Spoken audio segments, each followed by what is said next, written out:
Damang, saatnya Anda menyimak berita Bandung bersama saya Cira Caniago. Sejumlah berita menarik akan kami sajikan untuk Anda dan berikut 3 berita utama hari ini. Peggy Setiawan alias Peron ditetapkan sebagai tersangka sekaligus otak pembunuhan dan pemerkosaan Vina dan Eki. Meninggal setelah disuntik di puskesmas, bocah berusia 10 tahun di Cianjur diduga menjadi korban malpraktik. Puluhan ribu pelanggan PDAM di Kabupaten Tasikmalaya kesulitan mendapatkan air bersih lantaran jalur pipa patah akibat tertimpa tebing longsor.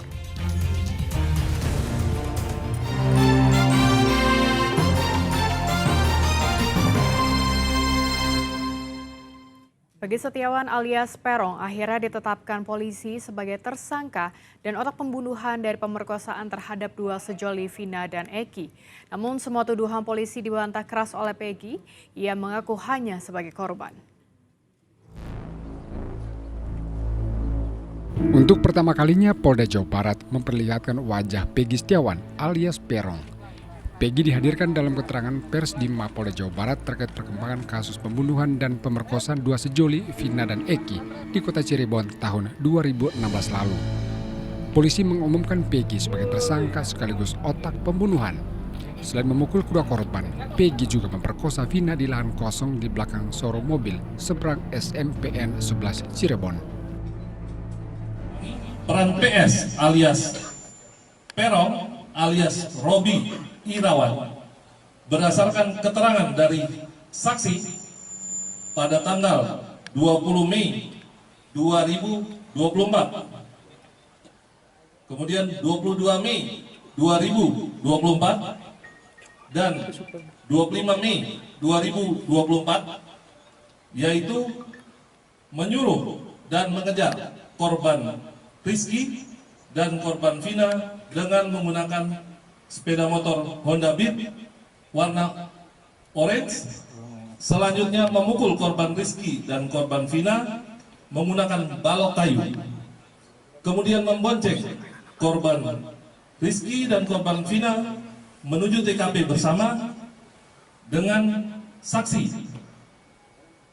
Memukul korban Rizky menggunakan balok kayu, lalu memperkosa korban Vina dan membunuh korban Vina dengan cara dipukul menggunakan balok kayu.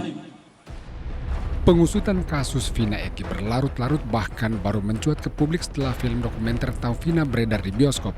Polisi berdalih pengungkapan kasus lama karena pelaku menyamar dan merubah nama menjadi Robi Irawan. Namun semua tuduhan polisi langsung dibantah Peggy usai keterangan pers. Ia bahkan dengan lantang menegaskan tidak masuk dalam geng motor. Peggy tetap bersuara keras meski berkali-kali dihalangi polisi saat ditanya wartawan, termasuk bantahannya memperkosa Vina.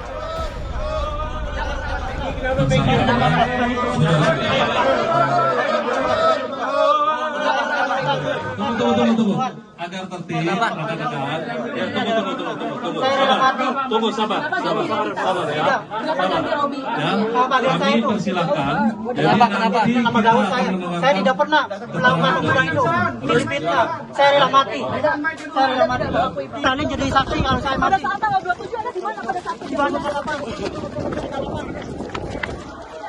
Tidak ada. Sama sekali. Saya rela mati. Oke, betul.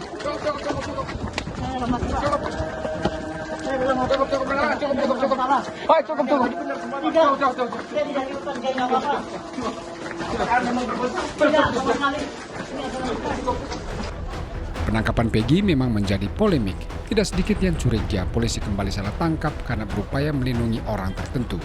Kini publik menanti kebenaran sesungguhnya. Benarkah Peggy alias Peron otak pembunuhan dan pemerkosaan Vina dan Eki? Muhammad Rizal melaporkan dari Kota Bandung. Penangkapan Peggy Setiawan alias Peron menuai polemik. Kuasa hukum Peggy akan menempuh jalur pra-peradilan karena meyakini Peggy tak terlibat. Sementara keluarga dari almarhum Vina menyerahkan sepenuhnya kepada pihak kepolisian. Keluarga almarhumah Vina menyambut gembira penangkapan Peggy Setiawan alias Peron, satu dari 3 DPO. Namun pihak keluarga mempercayakan sepenuhnya kepada pihak kepolisian apakah Peggy yang ditangkap benar-benar pembunuh dan pemerkosa Vina. Ya syukur alhamdulillah ya Mas ya. Cuman kan itu balik lagi ke pihak kepolisian. Dia benar tersangka atau bukannya itu saya serahkan sama pihak kepolisian saja. Karena pihak kepolisian yang lebih tahu kan. Tim pengacara korban Vina yang mengunjungi keluarga di Cirebon masih menunggu proses lanjutan dari pihak kepolisian.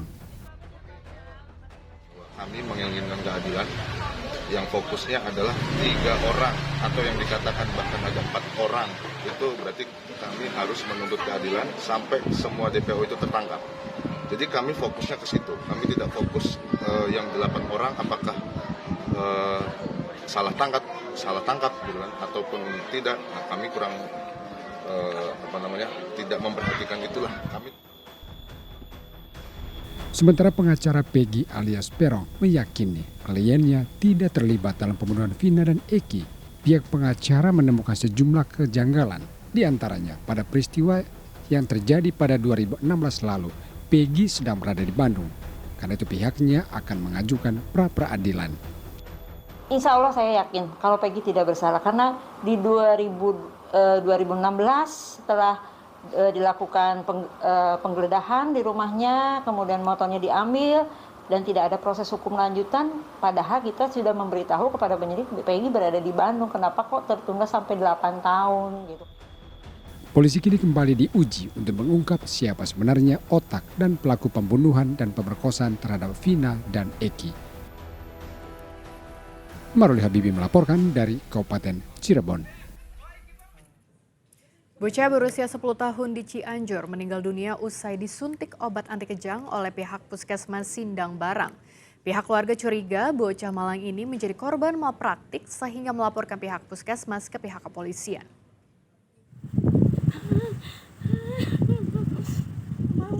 Saripah masih belum percaya putranya Dava Alfi Pari Nugraha sudah tiada. Ia hanya bisa terus meratapi kepergian sang buah hati. Bocah berusia 10 tahun itu merupakan anak ketiga dari pasangan Nanang Saripah di Desa Jayagiri, Kecamatan Sindang Barang, Cianjur. Dava meninggal dunia usai disuntik pihak Puskesmas Sindang Barang karena demam. Sebelum dibawa ke Puskesmas, orang tua sempat membawa Dava ke 2 mantri di poliklinik. Namun kondisi Dava terus memburuk sehingga akhirnya dibawa ke Puskesmas. Namun bukannya membaik, kondisi Dava malah makin kritis setelah disuntik. Korban sempat kejang-kejang dan tubuhnya membiru sebelum meninggal dunia. Pihak keluarga menduga Dava menjadi korban malpraktik. Apalagi setelah korban meninggal, pihak Puskesmas memberikan layanan gratis. Pihak keluarga telah melaporkan kasus ini ke polisi dan minta jenazah diautopsi. Akhirnya disuntik lagi tuh sama perawat ibu-ibu, disuntik. Mungkin ada 5 menit setelah disuntik langsung biru, Pak. Meninggal tuh dokter bilang. Itu sempat berapa jam di Puskesmas? Pokoknya saya masuk jam 5 sore, jam 10-an aku meninggal. Informasinya keluarga itu lapor terhadap Polres katanya ya Bu ya? Iya, saya lapor. Kenapa Bu? Lapornya karena ada kejanggalan gitu ya Pak. Pihak Puskesmas Sindang Barang membantah penanganan terhadap Dava dianggap sudah sesuai prosedur. Apalagi saat tiba di Puskesmas, kondisi Dava sebenarnya sudah kritis. Sama dokter dikasih terapi, harus dikasih obat anti kejang. Masuklah anti kejang. Nah, sesudah masuk anti kejang, sembuhlah kejangnya. Tidak, cuma keadaan pasien itu malah makin ngedrop. Pada saat itu disarankan untuk dirujuk ke rumah sakit? Iya, disarankan harus ke rumah sakit. Kalau di Puskesmas di sini kan karena alat sama obatnya masih belum lengkap lah, pasti pertamanya itu penanganan pertama dulu. Habis penanganan pertama ke rumah sakit. Kasus dugaan malpraktik ini terjadi pada 21 April 2024. Namun baru mencuat karena keluarga curiga dengan pihak Puskesmas. Sementara kasus ini ditangani kepolisian Resor Cianjur. Renda Ghazali melaporkan dari Cianjur. Saudara, berhati-hatilah saat bekerja, apalagi lokasi pekerjaan berdekatan dengan sumber listrik tegangan tinggi. Sebab 2 warga di Sumedang dan Ciamis tewas tersengat aliran listrik. Di Sumedang, korban tewas karena diduga tiang provider internet yang sedang dipasang menyentuh kabel listrik tidak berpelindung. Sedang di Ciamis, penyebabnya adalah baja ringan yang dibawa korban juga menyentuh kabel listrik tak berpelindung.